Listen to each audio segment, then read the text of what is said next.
طبعا دي مش حاجة أكيدة ولا أنا متأكد منها 100%، بس أعتقد إن ده مش رأيي لوحدي، أعتقد إن ده رأي بالأغلبية، إن دي أفضل نسخة في تاريخ كأس العالم حرفيا، وبالذات دور المجموعات ده أفضل دور مجموعات في تاريخ كل نسخ كأس العالم 21 اللي فاتوا. بص يا شباب، نسخة كأس العالم السنة دي نسخة مختلفة جدا جدا جدا عن أي نسخة فاتت، وبالذات في دور المجموعات. لحد دلوقتي اللي مخلي النسخة دي مختلفة هي في عدم التوقع والمفاجآت في المنتخبات اللي صعدت، وكمان في المنتخبات اللي ما صعدتش، وكمان في المباريات وفي السيناريوهات المجنونة اللي بتحصل كل ماتش. حرفيا كل ماتش فيه سيناريو مجنون لازم يحصل. وهديك مثال ماتش المغرب الاخير مع كندا. المغرب في الماتش ده في الدقيقه 45 كان خصمها في دور ال 16 كان المانيا، لكن في الدقيقه 48 كان خصمها في دور ال 16 كان اليابان. انما بقى في الدقيقه 53 كان ضد اسبانيا، لكن في الدقيقه 58 كان ضد كوستاريكا. في الدقيقه 72 رجع تاني ضد اسبانيا، يا عفو الله، بصوت محمد عدنان.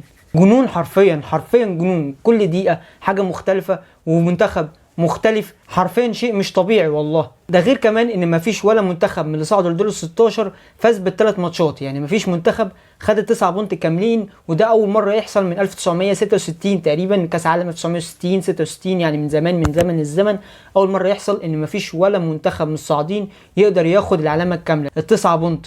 ده يبين لك ان النسخه دي فعلا صعبه في دور المجموعات وما فيهاش حاجه متوقعه. وقيس على كده بقى كل ماتشات المجموعات، حرفيا كل ماتشات المجموعات انت ما بتعرفش مين متاهل مين مش متاهل، ويخلوك تمسك آلة حاسبه بقى وتقعد تحسب، طب ده لو جاب جون ايه اللي هيحصل، طب ده لو خد انذار ايه اللي هيحصل. زي مثلا ماتش كوريا امبارح مثال، بس انت مش عارف بقى مين هيتاهل. طيب ده لو خد انذار ايه اللي هيحصل، ده لو جاب جون مثلا ايه اللي هيحصل، ده يجيب جون ولا مثلا يقلب النتيجه ل 2-1 تلاقيه بقى اول، وده يروح داخل فيه مثلا جون تلاقيه مثلا بقى الاخير. انت مش عارف ده لو جاب جون ايه اللي هيحصل، وتقعد تحسب بقى ده لو خد انذار هيحصل، ده لو خد طرد ايه اللي هيحصل، تقعد تحسب بقى ده جون وده دقيقه، وتقعد تحسب، هتمسك على حاسبه وتقعد تحسب، حوارات من دي حرفيا طول فتره المجموعات. ده غير طبعا المفاجآت الكتير في نتائج الماتشات، لان احنا لسه بنقول بسم الله الرحمن الرحيم لان السعوديه بتهزم الارجنتين. لسه بسم الله الرحمن الرحيم اول جوله السعوديه بتهزم الارجنتين. طب ايه يا جدعان اللي حصل؟ ولقينا كمان جماهير السعوديه بتقول ميسي وينه كسرنا عينه. لقينا كمان المغرب بتتعادل مع كرواتيا، كمان كانت المغرب عامله ماتش على كرواتيا اللي هي تاني العالم النسخه اللي فاتت. وبعديها لقينا بلجيكا تاني العالم في التصنيف العالمي والتالت في نسخة الكاس العالم اللي فاتت، بتفوز على كندا بالعافية، حرفيا بالعافية، ومركوبة من كندا 90 دقيقة بلغة الكورة.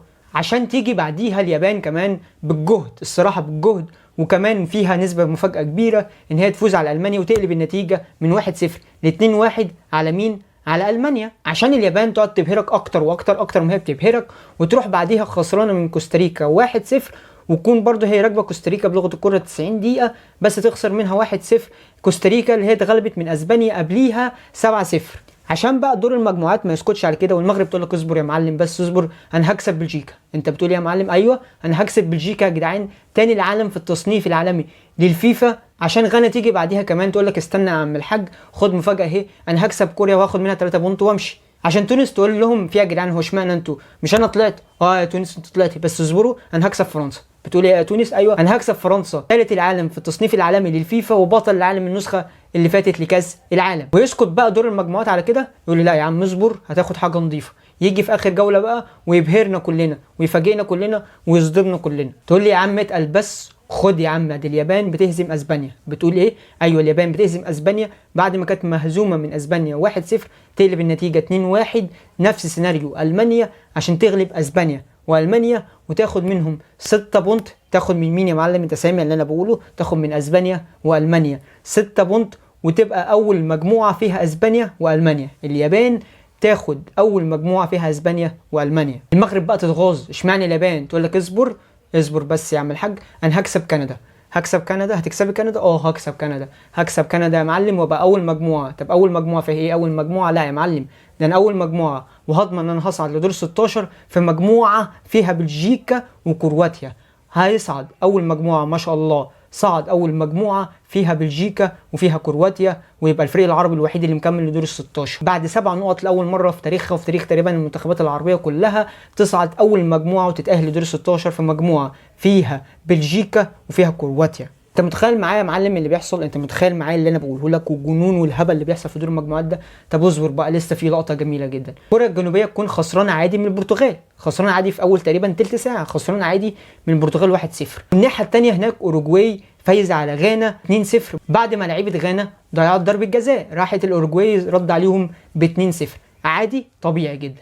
كوريا الجنوبيه تسكت؟ لا، جن جنون الكوريين كلهم بصوت خليل البلوشي، مش بس صن، جن جنون الكوريين كلهم وراح قلبين النتيجه في اخر دقايق، بدل 1-0 بقت 2-1 لكوريا الجنوبيه. وهناك اوروجواي بعد ما كانت فايزه 2-0 كان لازم تفوز 3 وتجيب كمان جون ثالث، بس للاسف ولا غانا جابت ولا اوروجواي جابت ولا اي حد جاب، وراحت كوريا تصعد تاني مع البرتغال وتطير اوروجواي وغانا وياخدوا بعضهم ويروحوا مروحين. بص يا معلم، والله العظيم انا عارف ان انت تعبت وانا كمان تعبت من الهبل والجنون حرفيا بتاع دور المجموعات، بس لسه فاضل لقطه. ايه اللقطه يا معلم؟ الكاميرون بتغلب البرازيل 1-0 في اخر دقيقه عشان الكاميرون تاخد 3 بونت من البرازيل في اخر دقيقه. بس سويسرا هناك يا معلم بتغلب صربيا 3-2، وخد بالك يا معلم ان سويسرا كان فاضل لها جون، لو كانت 4-2 بدل 3-2 كانت هتصعد اول على البرازيل وتخلي البرازيل تاني وتلبس البرتغال والبرازيل في دور 16 في بعض. والله العظيم يا جدعان على الرعب، والله العظيم على الرعب والاثاره. ويقول لك افلام هوليود، افلام هوليود ايه يا جدعان؟ بس ويقول لك انتوا بتحبوا الكوره ليه وبتتجننوا مع الكوره ليه؟ ما هو عشان كده دور مجموعات خيالي ومش طبيعي، مفيش منه تقريبا حصل في اي نسخه لتاريخ كاس العالم كله. الصراحه يا شباب النسخه دي فعلا عظيمه والله العظيم وجميله جدا، ويشاء الله ان هي تبقى في دوله عربيه عشان يبقى فخر وعزه لاي دوله عربيه ان اقوى نسخه في تاريخ كاس العالم او من اقوى نسخ في تاريخ كاس العالم، وبالذات دور المجموعات الى الان، ولسه احنا داخلين في دور ال 16 النهارده. دور المجموعات اقوى دور مجموعات في تاريخ كاس العالم حرفيا، كمان في دوله عربيه زي قطر عشان يبقى كل الدنيا كلها وكل العيون وكل الاعلام وكل السبوت كله على قطر. هل دي فعلا يا شباب افضل نسخه في تاريخ كاس العالم وافضل نسخه بالذات في حوار دور المجموعات او في القسم او في الجزء بتاع دور المجموعات في تاريخ كاس العالم وفي ال 21 نسخه اللي فاتت؟ تتفق معايا دوس لايك الفيديو وقول لي في كومنت. ما تتفقش معايا معلش بعد اذنك برضو دوس لايك الفيديو وقول لي في كومنت تتفق معايا او ما تتفقش معايا، وقول لي ايه رايك في الكومنت. هل ده كلام صح؟ هل ده فعلا جنون؟ هل دي اثاره؟ هل دي روعه؟ هل ده جمال؟ هل دي فعلا اقوى نسخه واقوى دور مجموعات في تاريخ كاس العالم كله ال 21 نسخه اللي فاتت؟ وبس شباب كنا خلصنا الفيديو بتاعنا النهارده. ما تنساش لو عملت اشتراك انزل اعمل اشتراك وفعل زر الجرس عشان يوصلك كل جديد. سلام.